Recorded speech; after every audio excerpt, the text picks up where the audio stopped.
안녕하세요. 저는 경기도 평택에 거주 중인 평범한 한 여자입니다. 늘 다른 분들의 사연을 보고 들으면서 공감도 하고 울고 웃기도 했었는데 이번에는 저의 이야기를 여러분들께 꼭 좀 드리고 싶어 이렇게 익명으로 남아 드려보게 되었습니다. 저는 말 그대로 제가 집을 남편이 정말 소정의 결혼 자금만 가지고 결혼한 케이스입니다. 이렇게만 보면 모두도 왜 자기 스스로 그 지옥에 들어갔어?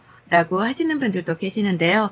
특히 저희 회사 동료들은 어떻게 그런 결혼이 가능하냐고 이야기하시는 분들도 많죠. 이런 수많은 걱정과 불안 속에도 결혼을 결심하게 된 이유는 딱 한 가지였습니다. 제가 정말 힘든 시간들에 모든 사람들이 다 떠나가도 제 옆에 남아있는 사람이 지금의 남편이었기 때문입니다. 지금의 직장에 오기까지 저는 전 직장과 오랜 기간 동안 소송을 해야 했고 소송에 이겨서 원하는 금액을 다 받기는 했지만 그 과정을 거치기까지 정말 수많은 상처와 친했던 모든 사람들을 다 잃어야 했습니다. 여기에 다 이야기하면 혹시라도 알아볼 수 있어 간략하게 소개하자면 그렇습니다. 그런 시간 속에 저를 있게 만들어준 건 남편이었는데요. 전 대학을 졸업하자마자 바로 일을 한 케이스라 돈을 많이 모은 상태였고 남편은 그 당시 사회초년생이다 보니 돈을 거의 모으지 못한 상태였어요. 그럼에도 불구하고 저희는 너무 함께하고자 하는 마음이 강했고 저희 집에서 감사하게도 서울 아파트 전세 정도는 살 수 있을 정도로 보태주셨고 남편네 시댁에서는 혼수 정도의 비용을 보태주셨다고 남편이 이야기하더라고요. 물론 요새는 누가 더 많이 하냐 중요하지 않다는 건 압니다. 둘이 열심히 살면 되지요. 근데 자꾸만 남편과 트러블이 있을 때마다 시댁과 트러블이 있을 때마다 뼈저리게 결혼에 대해 후회가 밀려오곤 했습니다. 저희는 아직 이세 생각은 하지 않고 둘 다 열심히 직장생활 중입니다. 저는 오랫동안 일해 연봉이 5천에서 6천 정도이며 남편은 회사 생활한 지가 오래되지 않아 3천에서 4천 정도라고 생각하시면 되는데요. 그래서 저는 회사에서 어느 정도 위치가 있는 편이라 솔직히 연차 월차가 있더라도 다 쓰기는 어려운 상황입니다. 너무 회사가 바빠서요. 근데 남편 시댁은 제사가 1년에 명절 포함 총 5번입니다. 2번은 명절이고 2번은 시할아버지 할머니 따로따로 제사이고 마지막 1번은 남편네 외가댁 할아버지 제사입니다. 그렇게 총 5번인데요. 1년에 5번이라고 하면 솔직히 적은 숫자가 아니라고 생각했습니다. 제가 회사가 서울이라 평택에서 서울까지 거리가 꽤 걸리는데 시댁은 저희 집에서 더 가야 하는 지역이라 저희 집에서도 시댁까지도 막히면 차로 1시간은 가야 하는 거리입니다. 그래서 정말 칼퇴하고 시댁에 가면 제가 빠르면 8시, 늦으면 9시에도 도착하게 되는데요. 그러다 보니 자연스레 저는 당연히 평일에 있는 제사는 참석하지 못한다고 생각했습니다. 물론 같이 가면야 좋겠지만 남편네 회사는 현장 근무도 많아 바로 퇴근하는 날이면 맞춰 갈 수 있기라도 하지만 저 같은 경우에는 그런 경우가 거의 드물기 때문에 평일에는 시댁에 가기가 어려운 상황입니다. 결혼하기 전에 이런 점은 남편이랑 다 이야기를 한 후 진행을 한 상태이고요.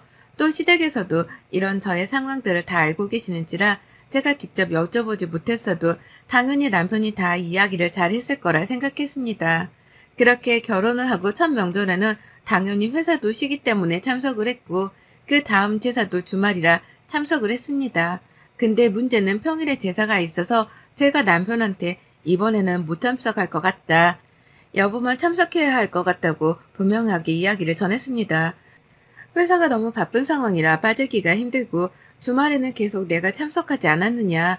그러니 어머님 아버님께 말씀 좀 잘 전해달라고 했죠.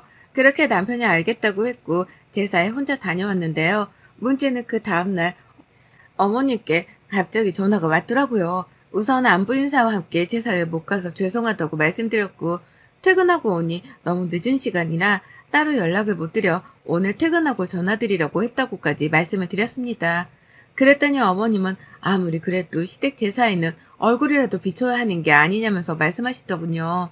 그러시더니 서운하고 자기가 며느리가 둘도 아니고 하나인데 이래서야 되겠냐면서 아들이 혼자 와서 있는데 호래비도 아니고 결혼했는데 너무 마음이 아프다면서 계속 말씀하시더군요. 일단 죄송하다. 다음에는 꼭 참석해 보도록 하겠다 하고 끊었는데 분명 결혼하기 전 저의 상황을 남편도 잘 알 텐데 중간에서 이야기를 잘 하지 못했나 라는 생각도 들곤 했어요. 그리고 그날 저녁 남편이 일찍 퇴근했길래 어머님 전화 와서 이렇게 말씀하시는데 나의 상황에 대해서 잘 말씀드렸냐고 물어봤죠. 근데 남편이 하는 말은 정말 황당했습니다. 그냥 너 바빠서 못 와. 라고 했는데? 라고 하더라고요. 그럼 당연히 어머님, 아버님 입장에서는 제가 갈 수 있는데 꼭 일부러 못 가는 것처럼 보일 수 있지 않느냐 라고 덧붙이니 남편은 그럼 네가 전화 한 통 드리지 엄마가 전화하기 전에 라고 하더라고요. 그 말이 참 황당했습니다. 결혼하기 전에는 저에게 제사 그런 거 신경 쓰지 말라고 다 자기가 알아서 하겠다고 할 땐 언제고 이제 와서 저보고 왜 전화를 먼저 안 드렸냐고 하니 괜시레 서운해지더라고요. 물론 결혼하면 그 집 귀신이 된다는 말도 있잖아요.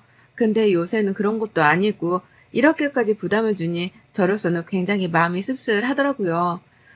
남의 편은 남의 편인가 보다 싶어서 저도 다투기 싫어 자리를 피했고 그 주 주말에 어머님이 단단히 화가 나신 것 같다고 하길래 좋아하시는 과일과 선물을 사서 들으러 갔습니다.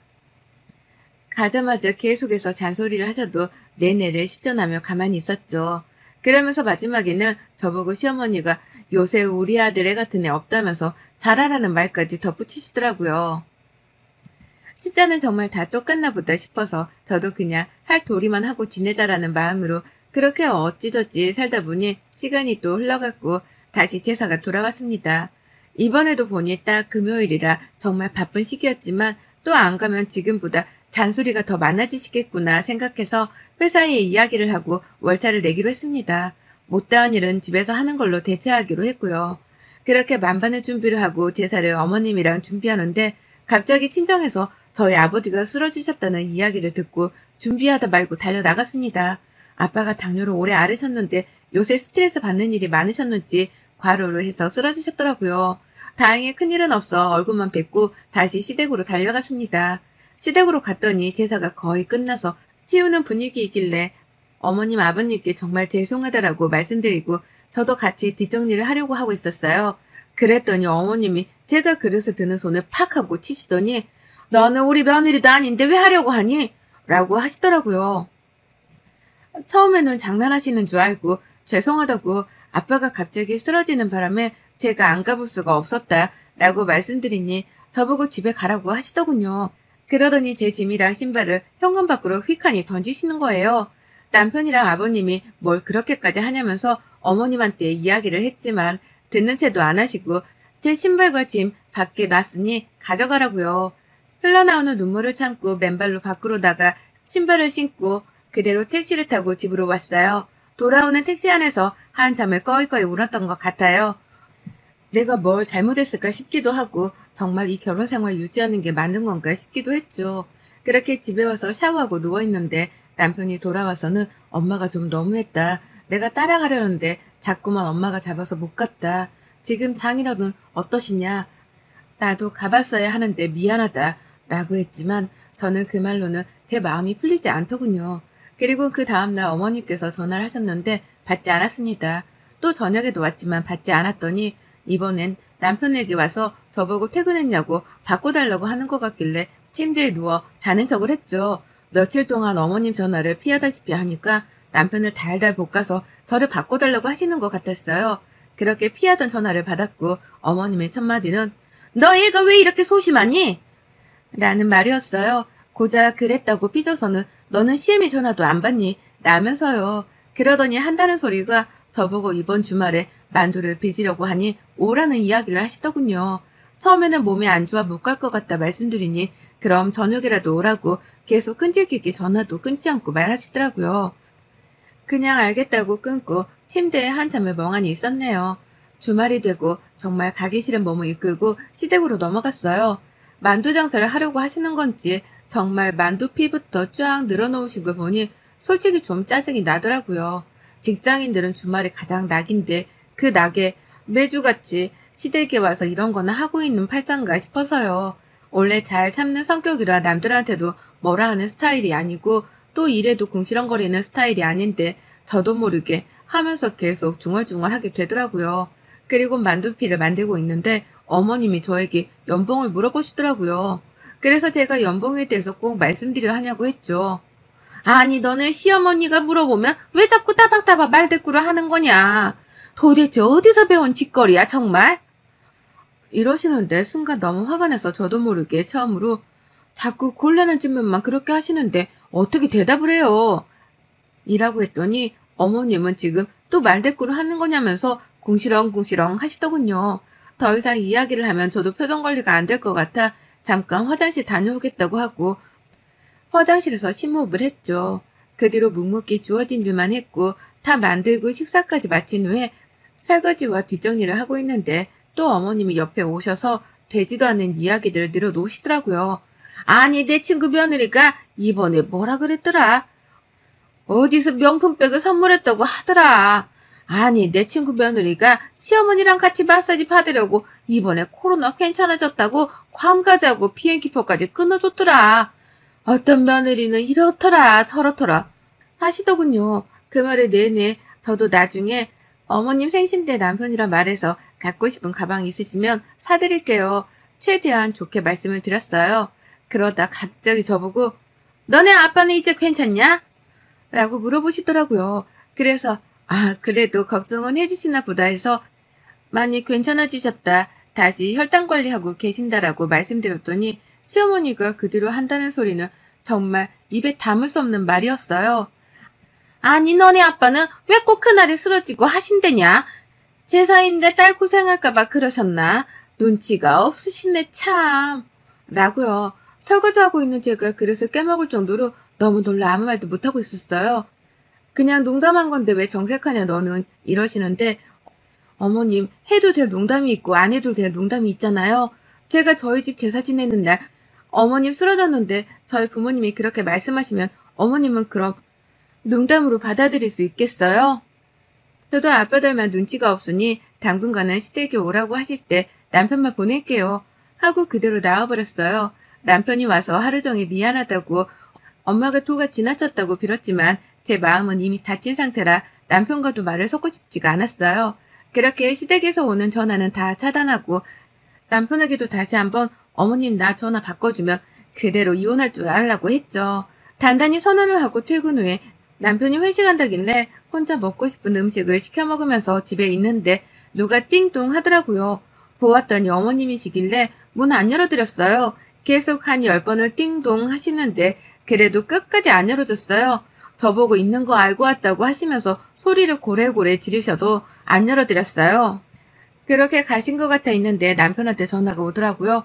아니 엄마 갔는데 문 안 열어줬어? 엄마가 너한테 사과하고 싶다고 계속 그래서 나 오늘 회식이라니까 너랑 저녁 먹으러 간 것 같은데 문까지 안 열어주는 건 좀 너무했잖아? 남편 말을 너무 황당해서 똑같이 이야기해줬어요. 너희 엄마 우리 집에 와서 문 안 열어줘서 마음은 아프고 너는 네 와이프가 니네 엄마한테 매일 당하는 건 마음이 안 아프니? 라고요. 그랬더니 아무 말 안 하길래 오늘은 집에 들어오지 말고 다른 데서 자라고 하고 문까지 걸어 잠그고 하루가 지나갔어요. 그 하루 동안 아무래도 더 이상 이러면 안 되겠다 싶더라고요.